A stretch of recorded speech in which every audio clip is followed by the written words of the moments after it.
প্রিয় বন্ধুরা, তোমরা কেমন আছো? আশা করছি তোমরা ভালোই আছো। চলো দেরি না করে আজ আমি ফুড কেক তোমাদের তৈরি করে দেখাচ্ছি কিভাবে বানাচ্ছি। একটা বড় বাটির 1 বাটি চিনি গুঁড়ো নিয়ে নিচ্ছি। এই চিনি গুঁড়োটা একটা বড় বাটির মধ্যেই ঢেলে নিচ্ছি। এরপরে আমি এই বাটিটার হাফ বাটিরও কম আমি সাদা তেল দিয়ে দিচ্ছি, দিয়ে ভালো করে আমি ঘেঁটে নিচ্ছি। এই দেখো, এইভাবে চিনি আর সাদা তেলটা মিশিয়ে নিচ্ছি। দেখো কত সুন্দর কালারটা সাদা লাগছে, দেখতে পাচ্ছ? এরপরে ভালো করে মিশিয়ে নেবার পরে আমি এর মধ্যে আরো কিছু দেবো। দেখো তাহলে পুরো রেসিপিটা আমি কিভাবে বানাচ্ছি। দেখো এইভাবে চিনি আর সাদা তেলটা মেশানো হয়ে গেছে। তারপর এই বাটির মাপেই 1 বাটি ময়দা দিয়ে দিচ্ছি। ময়দাটা দেবার পরে হাফ চামচ বেকিং সোডা আর হাফ চামচ বেকিং পাউডার দিয়ে দিচ্ছি। দিয়ে আবার 1 চিমটে নুন দিয়ে দিচ্ছি। নুনটা তোমরা দিতেও পারো বা নাও দিতে পারো। এরপরে আমি লিকুইড দুধ দিয়ে ব্যাটারটা বানিয়ে নিচ্ছি। এই দেখো, এই বাটিটার 1 বাটি আমি দুধটা নিয়েছি। যতটা পরিমাণ লাগবে ততটা পরিমাণে আমি দেব। আস্তে আস্তে আমি এইভাবে মাখিয়ে নিচ্ছি।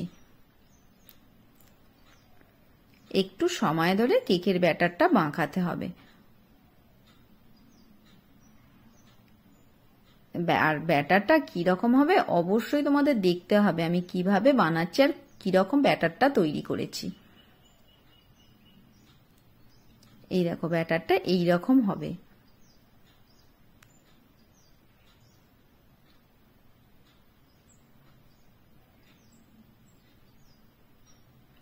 এরপরে আমি এখানে বাড়িতেই বানিয়েছিলাম মোরব্বা বানিয়েছিলাম। এই মোরব্বা নিয়েছি আর চেরি নিয়েছি। এগুলো ছোট ছোট করে কেটে নিয়েছি। তারপরে আমি এর মধ্যে একটু ময়দা গুঁড়ো ছড়িয়ে দিচ্ছি। ময়দা গুঁড়ো ছড়িয়ে দেবার পরে আমি এই ব্যাটারের মধ্যে দিয়ে দেব। এই দেখো, এই ব্যাটারটার মধ্যে দিয়ে দিচ্ছি। দিয়ে আবার ভালো করে একটু নেড়ে চেড়ে দিচ্ছি। আর 1 চামচ অবশ্যই ভ্যানিলা এসেন্স দিতে হবে, তাহলে কেকের টেস্টটা খুব সুন্দর আসে। দেখো, 1 চামচ ভ্যানিলা এসেন্স দিয়ে আবার ভালো করে ব্যাটারটা মাখিয়ে নিচ্ছি। দেখো, ব্যাটার আমার তৈরি হয়েই এসেছে। একটু সময় ধরে নেড়ে চেড়ে নিলেই হবে। এরপর আমি যেই বাটিটার মধ্যে কেকটা তৈরি করব সেই বাটিটার মাপে একটা কাগজ কেটে নিয়েছি। তারপরে আমি সাদা তেল দিয়ে ভালো করে একটু হাতে করে বাটিটার মধ্যে লাগিয়ে নিচ্ছি। আর এই কাগজটাও দিয়ে দেব। আজকের এই কেকটা যখন বানাতে গিয়েছিলাম, কেকটা তৈরি করতে করতে শেষের দিকে আমার বাড়িতে কারেন্ট চলে গেছে। তাই আমি শেষটা দেখাতে পারি, আমি যতটা পেরেছি ততটাই তোমাদের দেখাচ্ছি। এই দেখো, এইভাবে এবার ব্যাটারটা ঢেলে নিচ্ছি।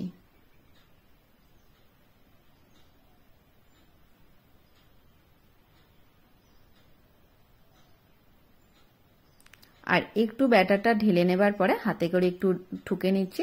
ভিতরে যদি বাতাস থাকে তাহলে বেরিয়ে আসবে। এরপরে গ্যাসের মধ্যে একটা কড়াতে বালি বসিয়ে দিয়ে একটা স্ট্যান্ড বসিয়ে দিচ্ছি। তারপরে আমি কেকের বাটিটা বসিয়ে দিচ্ছি। আর ওপরটাও যাতে কালারটা খুব সুন্দর আসে, লাল কালার আসে, তাই আমি একটা প্রথমে চাপা দিয়ে দিচ্ছি, পাতলা চাপা। তারপরে আমি একটা বড় চাপা দিয়ে দিচ্ছি। দিয়ে কিছুক্ষণ পর মানে 30 মিনিট পরে আমি ওপর দিয়ে কিছু কিশমিশ আর চেরিগুলো দিয়ে দিচ্ছি। এইগুলো এই মাঝখানে দিলে দেখতে যেমন সুন্দর লাগে, আর ভেতরের মধ্যে এই কেকের ভেতরে এগুলো ঢুকে যাবে না, এগুলো ওপরের মধ্যেই থাকবে। তাই আমি মাঝখানে একবার চাপাটা খুলে এগুলো দিয়ে দিচ্ছি। এই দেখো, দেখতে কি সুন্দর লাগছে। এইভাবে একবার তোমরা বাড়িতে কেক বানাবে, খেতে খুবই ভালো লাগবে। দেখতে যেমন আমার কেকটা লাগছে না, খেতেও খুবই ভালো লেগেছিল। কিন্তু দুঃখের বিষয় লাস্ট মানে কেকটা কাটার সময় তোমাদের আমি দেখাতে পারছি না, সেই সময় কারেন্ট চলে গিয়েছিল। এরপর আবার আমি 10 মিনিট পরে দেখো কেকটা দেখাচ্ছি। কেকটা আমার তৈরি হয়ে গেছে। এই দেখো, একটা কাঠি ঢুকিয়ে দেখাচ্ছি। ব্যাস এই সময়তেই কারেন্টটা চলে গেছে। আজ তবে আসি।